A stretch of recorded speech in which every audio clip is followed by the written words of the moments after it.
Welcome to Oh No, the Zozo Show. I'm that gayish friend that wants you to enjoy every bit of your orgasm because you fucking deserve it. Season 3, bitches! Well, welcome back. Thanks everybody for joining me. And before we begin, I promise that this season will not be just me talking because it can be a lot just listening to myself over and over again. So I can only imagine. So really, if you guys are tuning in, thanks a lot. We all have a story to tell. Everybody has a story, or in my case, several stories to tell. And this is just the platform that I really feel comfortable talking about it on. It's really been great getting to figure out who I am and what I like and what I enjoy so freely. I mean, it's definitely a little bit of a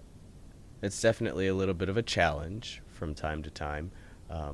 You know, as mentioned in other episodes, for so long, it was definitely difficult. Being a sexual person was usually met with disgust and a huge side eye, especially with religion involved, and you all know what I'm talking about.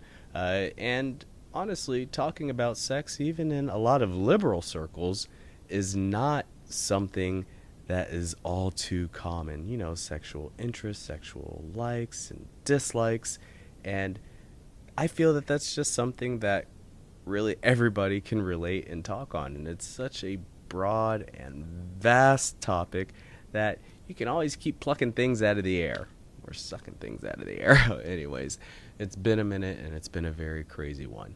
And even though it's still a heavy hitting topic, it's still something that needs to be discussed. There are a lot of issues surrounding sex, good and bad, that need to be brought up. Things that, again, I wish I would have known when I was younger or when I was a young adult. Not that I'm too old, but that's another story. And my goal is to not make people uncomfortable about these things. It's really, really not. There's something inside me that says, hey, if somebody needs to talk about it, let this be a place to come and turn to. Through the years, as I'm sure if you guys have tuned in other episodes, I would often mention about a lot of the mistakes that I made, personally and professionally, definitely sexually. My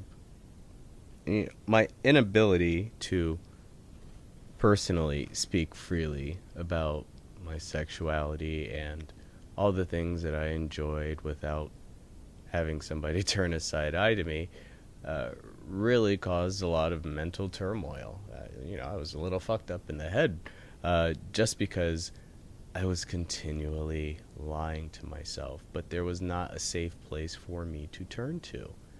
I mean, that's what I really want to convey about this show, that regardless of who you are, I don't care about your fucking height or your weight or your looks or sound of your voice. Is this is a safe place, and I'm really trying not to get emotional. I think I need my fucking tissues or something here for this, but anyways, today's episode is a safe place, and in listening to today's podcast, I really want you guys to just let go and relax and be comfortable. I mean, I'm wearing this fabulous bolero that my designer friend made for me. He just looked at me and made it. He's just like, bitch, I made this for you. I'm like, oh, okay, I will take it. So I love being back because, I get to get all of these cute custom clothes. And it's just something I really feel so comfortable doing with all of you because I know people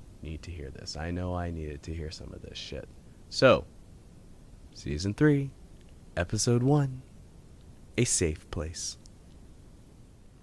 So all I'm wearing is this fabulous bolero, as I mentioned, and my friend made these leather straps that go around it, and it's like a belt, and you can kind of see it, but I'm not wearing anything underneath, so I'm not going to get up and show everything. However, It is stunning, and it's mine.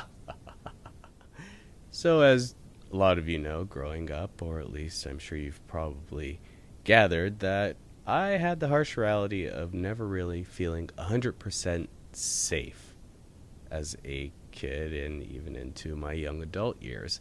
And I'm sure, again, a lot of you who are listening have similar harsh realities. Now, on top of being gay, there were so many things that I had to keep to myself as a young child through my adult years for fear of being reprimanded or beaten for being too gay, which got me several good licks from time to time, I won't lie, from family members. And that'll do things to a kid, you know. So where was I to go? What was I to do? You know, I ended up lying to myself and to others for as long as I could and as often as I could, just so I could escape the harsh realities of what would happen to me if people found out, or if people knew I was this happily sexual person who liked men. You know, there was nowhere for me to turn that I felt was safe. And that's a terrible feeling for any person to have. Now, Science Direct states that hypersexuality can be considered now as a reactive form of a major effect of abnormal psychology derived from trauma, which means you're going to be hiding the real issues of a suffering personality. You know, when you grow up in an emotionally chaotic household, you're going to face challenges establishing healthy adult relationships. That's just the fact of the matter is. When chaos is the norm, you get accustomed to what feels normal. You get accustomed to what feels bad and scary and oftentimes dangerous. Fortunately, for those of y'all that are listening, y'all are some resilient motherfuckers. Hey. So, you know, fast forward a couple of years, I think I mentioned to you guys about a sex conference that I had gone to in New Orleans. One of those unstable relationships, definitely on my end, saw me out there, and it was just kind of somebody that I had met here for gay days, and just ended up really, we looked at each other, started making out, and then we ended up fucking in like 5 minutes. It was really phenomenal, and I should have known better because that sex was too good at first. I was also very inexperienced. Anyways, let me focus. So there I was at the sex conference in New Orleans, and I meet this wonderful older woman, and she was just so fucking amazing. Like the way she expressed her sexual interest and the way she told me that, you know, I'm so perfectly me for just being me, and the way she encouraged me to figure out who I was, also kind of shook me to the core. Nobody ever told me to do that. Nobody. Well, after some amazing conversations and plenty of drinks, and we hung out the entire weekend in New Orleans with a few other folks, and it was just amazing. I had never felt so comfortable and so safe talking about who I was, what I am as a person, who I am as a person to anybody or anything. And I was just in a complete sense of awe, or I was in a complete state of awe, honestly. So after the conference, you know, we exchanged emails and numbers. We continued to chat. You know, I even paid a visit to her in New York City. However, we did lose touch over the years, as people do. And again, I had a whole lot of figuring myself out. And unfortunately, I found out that she passed in October of 2021. You know, I was so safe with her, somebody I barely knew, and she didn't take that for granted. And as our relationship grew over the years through emails, it just made me so comfortable knowing that I was safe with her. You know, she is hands down the only reason I'm able to do this and speak so comfortably after experiencing so much in my life. And I highly, highly, highly suggest you all go get her book. It's called Sex for One, and if you've read it, you know who I'm talking about. It's the mother of masturbation, the BAD lady herself, Betty Ann Dotson, and she called me her puppy. Mostly because when I first met her, I just walked up to her and humped her leg, and she was just love personified, and she was just so much more than I ever thought that I would meet in a person. And I can't express my gratitude to her, unfortunately, right now because she's gone. But what I can do is make other people feel safe. I want other people to feel loved. I want other people to know that, hey, you're perfect just the way you are. And again, I don't know why you've tuned in here. I don't know why you've tuned in to listen or why you care so much about what people think. But just know that this is a safe place and I love you. Damn it. I'm trying. It's always tough when I get through the emotional parts because I don't want people to feel as though they can't make it another day for being who they are.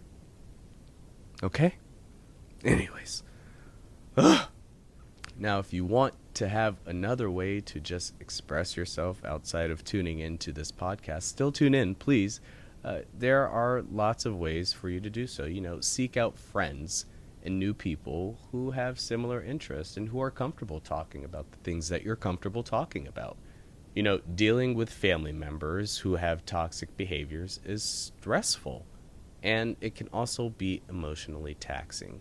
So be sure to take care of yourself physically and emotionally because your physical safety is key. So make sure your head's right, your body's right. Just take care of yourself. And if you're tuning in because you feel great and also want to share that love with other people or want to keep people safe, there are plenty of programs that you yourself can participate in to let people know that, hey, your place is a safe place. I definitely know in the Sunshine State here in Central Florida, you can register as a safe place, and all you have to do is just have the decal outside of your organization letting them know that, hey, this is a safe place for you. So if you are a lesbian, gay, bisexual, transgender, queer, questioning anything across the board, and you don't feel safe, call 911 or go find a safe place. You are so important and you are so loved. I love you. You know I do. Let me give you a nookie fact. Nookie fact. Not a good one, unfortunately. 80% of LGBTQ youth feel as though they are severely isolated due to their sexual orientation. So please, take care of each other. Back to the show. Okay, so the straps are coming off, and I am ready to wash this fabulous glitter off my face, but it's really been an emotional one. Sometimes it's a little challenging, but really worth it in the long run. I hope you guys enjoyed, and I really, really, really hope you stay tuned for more of what's coming this season. The guests that I have on are going to be so phenomenal, and I really hope you guys are going to be inspired this season. I look forward to catching you next week. As always, love and peace, and please protect and take care of each other. I love you. This is Zoe.